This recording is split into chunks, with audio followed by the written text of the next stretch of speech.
आइए आज हम 10th क्लास के फर्स्ट चैप्टर यानी रियल नंबर्स वास्तविक संख्याओं से संबंधित जो आधारभूत थ्योरम्स है, अंकगणित की आधारभूत प्रमेय या फंडामेंटल थ्योरम ऑफ अर्थमेटिक के बारे में जानते हैं। क्या है, आज इसका बेसिक समझते हैं। प्रत्येक भाज्य संख्या को अभाज्य संख्याओं के गुणनफल के रूप में व्यक्त किया जा सकता है तथा यह गुणनखंड अभाज्य गुणनखंडों के आने के क्रम के बिना अद्वितीय है। अर्थात हम ये कह सकते हैं कि मान लीजिए कोई संख्या है 2, 3, 5, 7, इसको हम 2 गुणा में 3 गुणा में 5 गुणा में 7 या 3 गुणा में 2 गुणा में 5 गुणा में 7 या 5 गुणा में 3 गुणा में 2 गुणा में 7 इस प्रकार से व्यक्त कर सकते हैं। अर्थात इसका जो गुणनफल है वह सारी स्थितियों में एक ही होगा। तो यदि हम इस क्रम को छोड़ दें तो इसका जो रूप है या इसका जो गुणनखंडन है वह एक अद्वितीय है। अद्वितीय का मतलब जैसे इस रूप में लिख दें, इसमें लिख दें, हम इस चीज़ को छोड़ दें, इस पर विचार न करें तो इसका जो गुणनखंड है वह क्या कहलाएगा? अद्वितीय रूप कहलाएगा। अर्थात हम कह सकते हैं कि एक प्राकृत संख्या का जो गुणनखंड है या गुणनखंड रूप है उसका लिखने का तरीका है, यदि इसके क्रम को छोड़ दिया जाए तो वह एक अद्वितीय रूप होता है। अब हम इसके कुछ प्रश्नों को, उदाहरणों को समझते हैं। पहला उदाहरण है,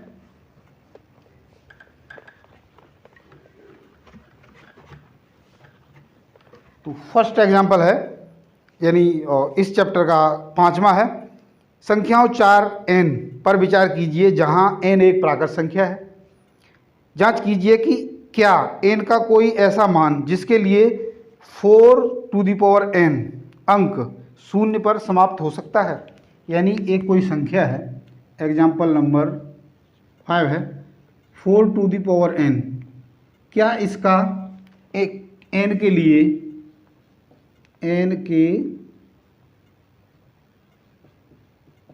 इसमें दिया है कि क्या n के लिए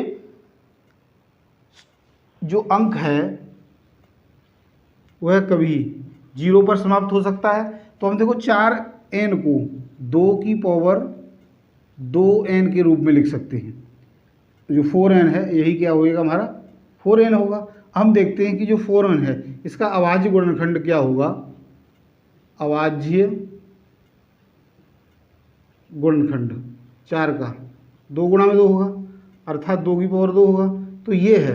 अब यदि कोई संख्या 0 पर समाप्त होगी, अर्थात 10 होगा, 20 होगा, 30 होगा, 40 होगा, तो कोई भी संख्या जैसे 10 लें, 20 लें, 30 लें या 40 लें, तो क्या देख रहे हैं हम कि यह निश्चित रूप से 5 से जरूर भाग होगी। अर्थात इसमें एक 5 का गुणनखंड जरूर आना चाहिए था, लेकिन यहाँ पर क्या है, 5 का गुणनखंड है ही नहीं। जो गुणनखंड है वो क्या है, मात्र 2 है। अर्थात यह संख्या 5 से विभाजित नहीं हो सकती और 5 से विभाजित नहीं हो सकती। तो हम 4n को n के किसी मान के लिए 0 पर समाप्त नहीं होगी। अर्थात इसमें यदि कोई संख्या 0 पर समाप्त हो रही है, यानी हम इसमें कोई जैसे n की वैल्यू हम 1 रखें तो क्या आएगा, 4 आएगा, और n की वैल्यू 2 रख दें तो 16 आ जाएगा, और n की वैल्यू 3 रख दें तो 64 आ जाएगा। अर्थात यहाँ पर क्या हमें मिल रहा है, 0 जो यूनिट डिजिट है वह कभी भी 0 नहीं आ पा रही है। अगला इसका एग्जाम्पल है वो देखते हैं, बहुत ही आसान एग्जाम्पल है। संख्या 6 और 20 के अभाज्य गुणनखंड विधि से HCF और LCM निकालना है। 6 और 20 संख्या दे रखी है, एग्जाम्पल नंबर 6 है।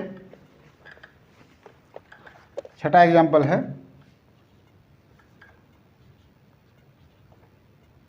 6 और 20 के LCM एंड HCF दोनों निकालने हैं अभाज्य गुणनखंड विधि से।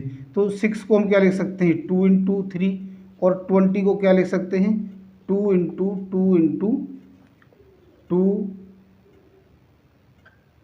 × 5, 2 दूनी 4, 4 पंजे 20। तो ये हम लिख सकते हैं। तो यहाँ पर देखो, इसको हम और आगे लिखें तो 2 गुणा में 3 ही लिखेंगे, लेकिन इसको 2 की शक्ति 2 गुणा में 5 लिख सकते हैं। तो जो HCF है वो हम जानते हैं कॉमन फैक्टर होता है, यानी दोनों में हो। तो हमें क्या दिख रहा है यहाँ पर 2 जो दोनों में है, तो एचसीएफ कितना हो गया 2 हो गया। और एलसीएम जो होता है वह इन सभी टर्म्स में किसी को हम छोड़ते नहीं हैं और बड़ी बड़ी पावर ले लेते हैं। तो 2 की सबसे बड़ी पावर क्या है 2 है, और 3 × 5 है, तो 2 दूनी 4, 4 पंजे 20 और 20 तिये 60। जो एलसीएम है वो हो गया 60। तो इसको हम गुणनखंड विधि से कहेंगे। इसका जो अगला 7वां एग्जाम्पल है गुणनखंड अभाज्य गुणनखंड विधि द्वारा 96 404 का एचसीएफ ज्ञात कीजिए और फिर एलसीएम ज्ञात कीजिए। पहले एचसीएफ ज्ञात करो फिर एलसीएम। एग्जाम्पल नंबर 7 है, बिल्कुल आसान है। संख्या है, हमें संख्या दे रखी है 96 और 404, 96 एंड 404। पहले दिया है कि इसका पहले एचसीएफ निकालो और एलसीएम फिर उसके बाद निकालो। तो इसका भी हम जो गुणनखंड विधि है उसी से करना है। तो सबसे पहले हम इसके गुणनखंड कर लेते हैं। 96 के गुणनखंड 2 से पहले कटेगा, 2 चौके 8 और 2 अट्ठे 16, फिर 2 से कटेगा, 2 दूनी 4, 2 चौके 8, फिर 2 से कटेगा, 2 एकम 2, 2 दूनी 4, फिर 2 से 2 छिंग 12, फिर 2 से 2 तिये 6 और फिर 3 से 3 एकम 3। तो जो 96 है उसको हम लिखेंगे 2 गुणा में 2 गुणा में 2 गुणा में 2 गुणा में 2, 1 2 3 4 5 और गुणा में 3, अर्थात 2 की शक्ति 5 हो गई और गुणा में 3। और जो 404 है उसके भी हम फैक्टर कर लेते हैं 404, 2 दूनी 4 0, 2 दूनी 4, 2 एकम 2 0, 2 एकम 2। अब ये जो संख्या रहेगी इसके जो अभाज्य गुणनखंड है, आगे हम यह क्या है अभाज्य संख्या है तो 101 से ही कटेगी, आगे ये किसी भी संख्या से नहीं कटेगी। तो इसको हम लिखेंगे 2 की शक्ति 2 गुणा में 101। तो इसका जो एचसीएफ है वो क्या हो जाएगा, देखो छोटी पावर लेंगे इसमें और जो कॉमन होगा तो छोटी लेंगे, यानी 2 की 2 टू दी पावर 2 ही इसका एचसीएफ हो जाएगा, यानी एचसीएफ हो गया इसका 4। अब हमने क्या निकालना है एलसीएम निकालना है। तो हम जानते हैं पहली संख्या गुणा में दूसरी संख्या बराबर एलसीएम इंटू एचसीएफ होता है। तो पहली संख्या कितनी है 96 है, दूसरी संख्या 404 है। एलसीएम हमने निकालना है और एचसीएफ हमने 4 निकाल लिया है। तो इसको इधर ले आएंगे 96 इंटू 400, 4/4 इक्वल टू एलसीएम बच जाएगा।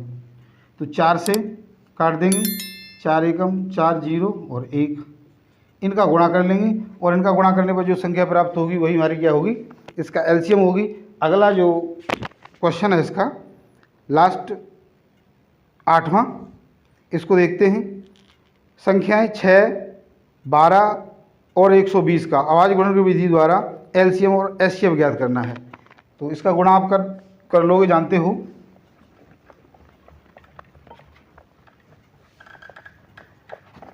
एग्जाम्पल नंबर 8 है, बिल्कुल आसान है। क्या दिया है 6, 72 एंड 120, 6, 72 एंड 120। इसको हमने अभाज्य गुणनखंड विधि से एलसीएम और एचसीएफ दोनों ज्ञात करने हैं।